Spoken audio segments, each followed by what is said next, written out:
अंग्रेजी साहित्य का इतिहास मानव सभ्यता के विकास की कहानी है। एक ऐसी यात्रा जिसमें भाषा ने रूप बदले, साम्राज्य उठे और गिरे, और इंसान की सोच समय के साथ विस्तृत होती चली गई। ये इतिहास हमें ये समझने में मदद करता है कि साहित्य सिर्फ शब्दों का संग्रह नहीं, बल्कि समाज, राजनीति, धर्म, भावनाओं और विचारों का प्रतिबिंब होता है। आज हम इस लंबी यात्रा को शुरुआत से लेकर आधुनिक समय तक क्रमबद्ध रूप में देखेंगे और समझेंगे कि हर युग ने साहित्य को किस तरह बदला और आगे बढ़ाया। सबसे पहले आते हैं ओल्ड इंग्लिश या एंग्लो सैक्सन पीरियड में, जो अंग्रेजी भाषा का सबसे प्रारंभिक रूप था, जो जर्मैनिक जनजातियों की संस्कृति से गहराई से प्रभावित था। इस समय का साहित्य युद्ध, साहस, भाग्य और वीरता के विचारों से भरा हुआ था। इसकी सबसे महान कृति है बीवुल्फ, जो एक ऐसे योद्धा की कथा है जो राक्षसों और एक भयानक ड्रैगन का सामना करता है। इस महाकाव्य में सिर्फ युद्ध नहीं, बल्कि समाज की मानसिकता, भय और संघर्ष भी छुपे हुए हैं। धार्मिक कविताओं के लिए कैडमन और किनीवुल्फ प्रमुख नाम हैं, जबकि एंग्लो सैक्सन क्रॉनिकल उस समय के इतिहास का सबसे विश्वसनीय विवरण है। अब हम प्रवेश करते हैं मिडिल इंग्लिश पीरियड, यानी 1066 से लेकर 1500 में। एक ऐसा समय जब नॉर्मन विजय के कारण अंग्रेजी भाषा पर फ्रेंच और लैटिन का गहरा प्रभाव पड़ा। इसी भाषाई मिश्रण से जन्म लेते हैं अंग्रेजी साहित्य के प्रथम महान कवि जेफरी चौसर। उनकी कालजयी रचना द कैंटरबरी टेल्स एक तीर्थ यात्रा पर निकले लोगों की कहानियां प्रस्तुत करती है, जहां हर पात्र अपनी कहानी कहकर समाज की मानसिकता, वर्ग संरचना और मानवीय कमजोरियों को उजागर करता है। इसी युग में Sir Gawain and the Green Knight और पियर्स प्लाउमन जैसी रचनाएं सामने आती हैं, और इसी दौर में धार्मिक नाटकों का विकास होता है। मिस्ट्री, मिरेकल और मोरालिटी प्लेज, जो शहरों की मुख्य सड़कों, बड़े बाजारों और नगर चौकों में प्रस्तुत किए जाते थे, जहां पूरा शहर ही एक जीवंत मंच में बदल जाता था। अब आते हैं उस युग में जिसे अंग्रेजी साहित्य का सबसे सुनहरा काल माना जाता है, रेनेसांस और एलिजाबेथन एज, 1500 से लेकर 1660 तक। ये वो समय था जब यूरोप में नए ज्ञान, कला और विचारधाराओं का उदय हो रहा था।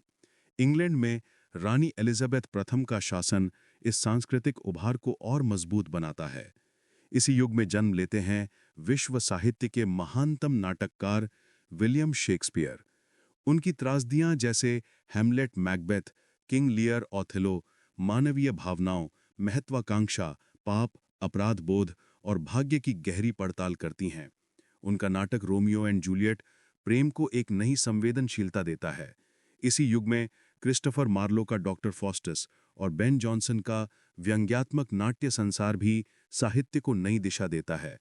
कविता में एडमंड स्पेंसर की द फेरी क्वीन अपनी प्रतीकात्मकता और कल्पनाशीलता के लिए प्रसिद्ध है। इसके बाद आता है प्यूरिटन एज, एक ऐसा दौर जो राजनीतिक संघर्ष, धार्मिक तनाव और नैतिक अनुशासन से भरा हुआ था। थिएटर बंद कर दिए गए थे और साहित्य अधिक गंभीर और धार्मिक हो गया था। इसी कठिन समय में जन्म लेते हैं अंग्रेजी साहित्य के सबसे ऊंचे कवि जॉन मिल्टन। उनकी महान कृति पैराडाइज लॉस्ट मनुष्य के पतन, पाप, स्वतंत्रता और ईश्वर की योजना पर आधारित एक भव्य महाकाव्य है। इसके बाद आता है रेस्टोरेशन एज, जहां राजा की वापसी के साथ कला और साहित्य भी पुनर्जीवित होते हैं। ये युग विशेष रूप से रेस्टोरेशन कॉमेडी के लिए जाना जाता है, जो अपनी बोल्ड की तीक्ष्णता, व्यंग्य और बोल्ड थीम्स के कारण प्रसिद्ध है। जॉन ड्राइडन इस युग के सबसे महत्वपूर्ण कवि और आलोचक हैं। एफ्रा बेन, इंग्लैंड की पहली पेशेवर महिला लेखिका, इसी समय उभरती हैं और भविष्य की महिला लेखिकाओं के लिए रास्ता बनाती हैं। अब हम प्रवेश करते हैं 18वीं सेंचुरी या ऑगस्टन एज में, जिसे एज ऑफ रीजन भी कहा जाता है। समाज तर्क, व्यवस्था और विज्ञान की ओर झुक रहा था। साहित्य में व्यंग्य और सामाजिक आलोचना प्रमुख थीं। इसी युग में अंग्रेजी उपन्यास का जन्म हुआ। डैनियल डेफोए की रॉबिन्सन क्रूसो, जॉनथन स्विफ्ट की गुलिवर ट्रैवल्स और सैमुअल रिचर्डसन की पैमेला उपन्यास साहित्य की मजबूत नींव रखते हैं। अलेक्जेंडर पोप की कविताएं और उनके व्यंग्यात्मक कार्य इस युग की सोच को प्रदर्शित करते हैं। इसके बाद आता है भावनाओं और प्रकृति से भरा हुआ युग, रोमांटिक एज 1798 से 1837। ये समय प्रकृति, स्वतंत्रता, कल्पना और व्यक्तिगत अनुभवों का युग है। इस युग की शुरुआत वर्ड्सवर्थ और कोलरिज की लिरिकल बैलेड्स से मानी जाती है। वर्ड्सवर्थ के लिए प्रकृति एक दार्शनिक शिक्षक थी, जबकि कोलरिज कल्पना की गहराइयों में उतरते थे। शैली, कीट्स और लॉर्ड बायरन इस युग के सबसे प्रमुख कवि हैं, जिनकी कविताएं संवेदनशीलता, सुंदरता और भावनाओं से भरपूर हैं। जेन ऑस्टिन इसी दौर में सामाजिक जीवन, संबंधों और मानव व्यवहार को अत्यंत सूक्ष्मता से प्रस्तुत करती हैं। अब बढ़ते हैं विक्टोरियन एज की ओर, एक ऐसा समय जिसमें विज्ञान, औद्योगिक क्रांति और समाज का तेजी से होता विकास साहित्य में साफ झलकता है। चार्ल्स डिकेंस समाज के गरीबों और दबे कुचले लोगों की कहानियां लिखते हैं। थॉमस हार्डी ग्रामीण जीवन और भाग्यवादी सोच को बेहद मार्मिक रूप से प्रस्तुत करते हैं। ब्रॉन्टे सिस्टर्स अपनी गहन मनोवैज्ञानिक और भावनात्मक रचनाओं के लिए प्रसिद्ध हैं। कविता में टेनिसन और रॉबर्ट ब्राउनिंग प्रमुख हैं। ये युग नैतिकता, संघर्ष और समाज सुधार के विचारों से भरा हुआ था। इसके बाद आता है मॉडर्न एज, 1901 से 1945 तक। नई तकनीक, युद्धों और बदलते समाज का युग। साहित्य टूटे हुए विश्वास, मानसिक संघर्ष और आधुनिक जीवन की जटिलताओं को व्यक्त करने लगता है। स्ट्रीम ऑफ कॉन्शियसनेस जैसी नई प्रयोगात्मक शैली जन्म लेती है।